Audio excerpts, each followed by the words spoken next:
Hey, I'm Sean Bartley with the Comics Pals. We are here at Wizard World, Philadelphia, 2018. It's the last day. We're kind of tired. I'm here with my man, Stan Konopka, writer of The Rejected. He's got his sunglasses on. He's kind of low-key today, but that's cool because it's been a wild weekend. How's it been for you, man? Unbelievable. Some of the stuff... I know. Some of the stuff I did this weekend is still blowing my mind. We've been selling books, meeting people. Every time I have a cigarette, I meet another celebrity. That's awesome. People have been receiving the book very well, and I kind of like that. We're not just selling our own books. We're selling multiple books on the table for all the creators that we have. We're at Michigan right now, or Motor City Comic Con right now. So Bob and I are running an affiliate end of it, and hopefully we kill it on both fronts. That's awesome. Source Point Press, they've been doing big things. I was talking to Bob earlier, and you guys are on a roll right now. It's very, very cool. Can you talk a little bit about why it's important that Source Point Press is here doing so well and what you guys are bringing to the industry? Well, to be completely honest with you, we're growing, and we're growing fast.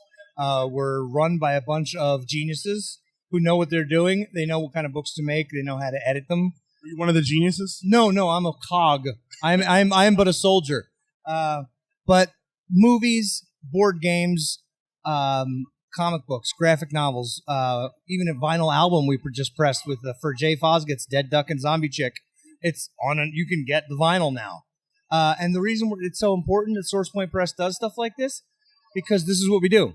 And you don't just make a comic book and sit around hoping one day someone sees it. You get out there, put in work, and you'll win. Absolutely. Speaking of work, you have a book out. I do. It's called The Rejected. Yes, I do. It's right here. It's The Rejected. It's a story about little Billy. He's beaten, abused, bullied, and neglected. His only solace are his dreams. And in his dreams, he meets Mr. Teeth, the large guy with the top hat. He runs a band of demons known as The Rejected. They're not bad enough for hell and nowhere near good enough for Earth. So they ride the middle there with Mr. Teeth. He makes Billy an offer for protection. In the future, you have to give us an offer. We'll give you family. We'll give you love. We'll be there for you all the time. A 10-year-old bully kid takes that every time. And listen, the Rejected do what they say. They live up to their bargain. They flip his world upside down, inside out. And eventually he has to realize who he is, what he's done, and the consequences for his actions, all while actually seeing how deep in it he got in.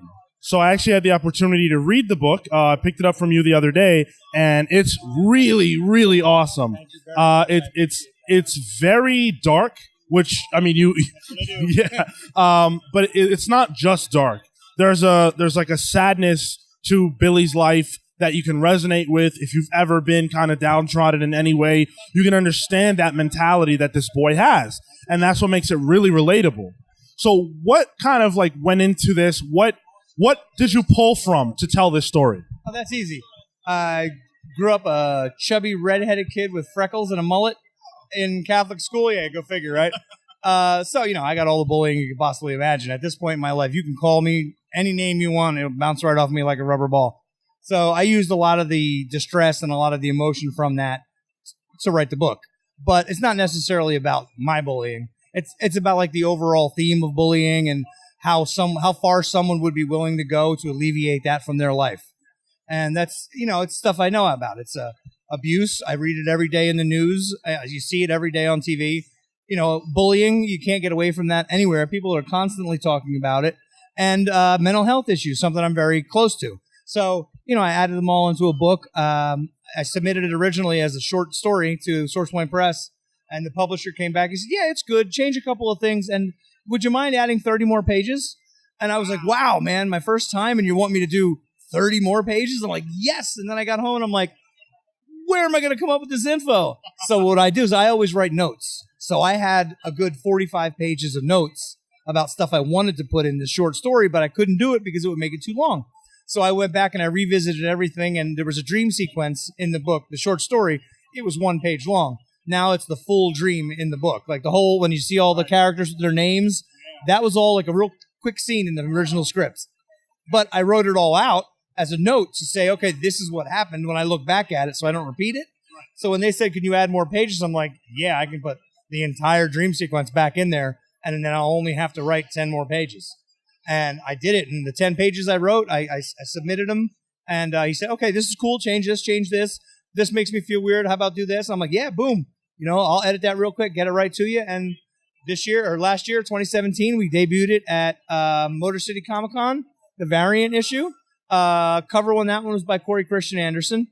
And then we had another variant issue at Garden State Comic Fest. The cover artist on that one was Kayla Valario. And the normal cover artist is Sean Langley, and he will actually be doing all the art for book 2 and book 3. And there will be cover artists doing the variant covers that I'm going to keep to myself for now because I want to make sure that these guys are on board and paid before I open my mouth. Okay, I was gonna say, can we get like a slight spoiler? Because we're tight. Top two artists in the industry. Top two, DC and Marvel. The 2 artists, one from each. I'm working on getting those guys to do it. That's huge. Yeah, it will be. It will be. I'm pretty excited about it. So this book actually includes some poetry, right? Yes, from Michelle Joy Gallagher. She is a full-time traveling poet. She lives in California, and I've been following her forever on Facebook. And one day I was just like, you know what? From now on, I'm putting poetry in my books. And since I'm a poet, I try not to put anything I do out there because we don't do that. So I hired her. And I gave her the images, and I'm like, look, all you have to do is take this image and tell me the poetry that you want to put into this image. And I gave her just the picture, and she did the entire poem unedited. I won't edit someone's poetry other than adding a period or a comma where it belongs. She captured this exact splash page in a poem, and it does give you a nice little pace break while you're running through the book. It's like it's a breather when things get a little crazy and he's into some stuff or some stuff is into him, and then all of a sudden you get a poem.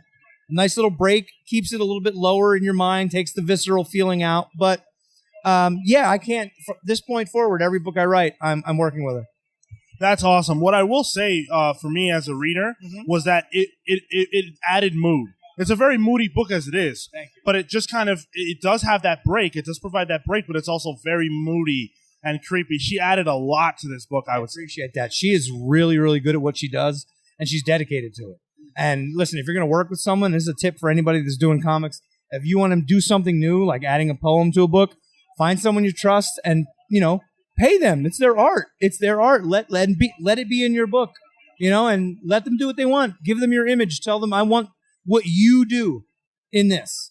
And they do it. And Michelle was just like overjoyed. She's like, oh my gosh, I'm in a book. And I'm like, oh my gosh, you're in my book. It's like kind of like the mutual respect club there going on. But she is fantastic. Definitely check her out on Facebook and all that. Michelle Joy Gallagher. Perfect. Yeah. And check out this book. Check out the whole book. It's my favorite thing that I'm holding in my hand right now. So, Source Point Press. I want to talk a little bit more about Source Point. Absolutely. What's coming from Source Point that's going to surprise people? Wow, man. Feature films? Yeah, feature films. Tabletop gaming. What's that? Oh, yeah, well, The Rot. David Hayes. We got The Rot. It's great stuff. You got that, right? I didn't get The Rot. No? Oh, my goodness. We sold out. You should have got it. We had the full run. Source Point Press is up to very many things. Right now, we're doing the graphic novels. We're doing the comics. We're doing the, like I said, feature films. The Rotten Tale. It comes out shortly, directed by Brian Skiba, written by David Hayes from The Rot. Absolutely. It's a fantastic, fantastic horror movie starring Corin Nemec. And let me think, Billy McNamara is also in it. And it's right now being finished up, and it'll soon be out, and we can all go see it and have some popcorn and get scared by an enormous, scary rabbit. Sounds good to me. Oh, yeah. It's awesome. You guys also have a certain book by a certain writer named Dirk Manning. Oh, you mean this book? That would be the very one, Haunted Highons. Haunted Highons, with a very special appearance by Twisted. It's a band from, their area, and they're very, very popular. Very, very cool guys. I met them both at New York City Comic Con last year. Oh, wasn't it awesome? You see them, I'm like, oh my God, there's these, massive musician stars, right? And they're right there, and the guy's like, hey man, how you doing? Like real cool dudes. Like I'm expecting like mean, they had the makeup on, and you expect like, and he was the sweetest guy in the world. I don't remember their names because I just met 900 people. But this one right here, this guy, he was one of my favorite dudes. He was so kind and so nice to me while he was there. I was just like, wow, you're like a real dude. You're not just some guy, in a band with makeup on. You're like a solid guy. The coolest thing, I actually got to interview them with Dirk. And the coolest thing is that they're genuine fans, too. They're not, this isn't a cashed situation. They're not just doing this for money. You see the crowd they had? Right. Yeah, it was unbelievable. Hugging people. And look, if in this day and age, if you want to make money in music, you're going to have to branch out in other stuff. And the fact that they believed in Dirk enough and Dirk believed in them enough. Because listen, Dirk, you don't mess with Dirk. If he thinks something's good, it's good. And, they made a perfect book. As far as a one-shot goes, I love it. And they even had a New York City Comic-Con variant that I don't know if SourcePoint Press still has any of them, but I'm sure you hit them up at info@sourcepointpress.com. If they have any, I'm sure they'd be happy to get rid of them because they're signed by everybody. And, they're the gorgeous ones with the other cover. So, that's the one we have, and that's all Dirk Manning right there. And Pentecosta. Mariana Pescosta. Oh, that's it. I can't pronounce any names. I'm going to put that one right over here. Yeah, no, but they're really cool people, and it's cool that they teamed up with SourcePoint for this book. I was so happy when I heard that was going to happen. And it's just like Holliston. They have a TV show. Kids find a cursed credit card, and the world starts to fall apart. It is so cool. Like, that's the best part about SourcePoint Press. If you're coming to our table, you can have one of any of these books, and they all have some sort of deeper meaning and tie into something else. And when you come here and you buy a book from us, we're going to give you a deal on everything else because we're not selling you something. We love this. We've read every book on this table, and we love them. So when we're telling people about them, it comes from a true place, a place of passion. We're all creators, and they may not all be here. Casey's in Motor City. Greg is in Motor City. Ben from the Seance Room is in Motor City. But yet here their books are, and they've been selling great all weekend. And, it's certainly is a nod to SourcePoint Press because it's not me and this guy over here behind me, Bob. We're not doing all this. People know about this company, and they're coming here for these books. And that is the change that we're making right now in independent comics.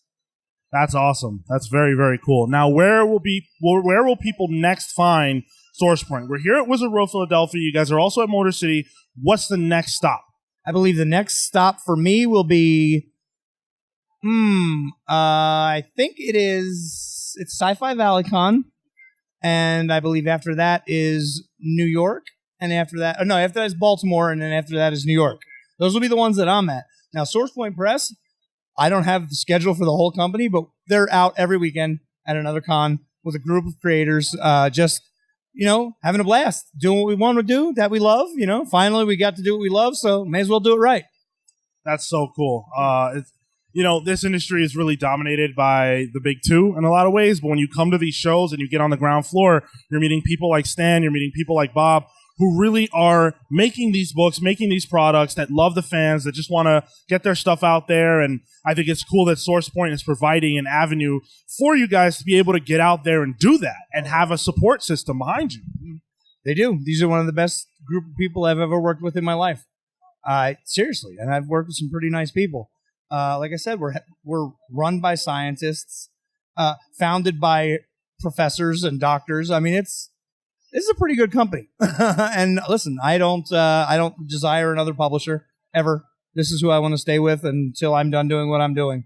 And a lot of people are looking to jump ship to go to DC, to Marvel. I finally found where I wanted to be.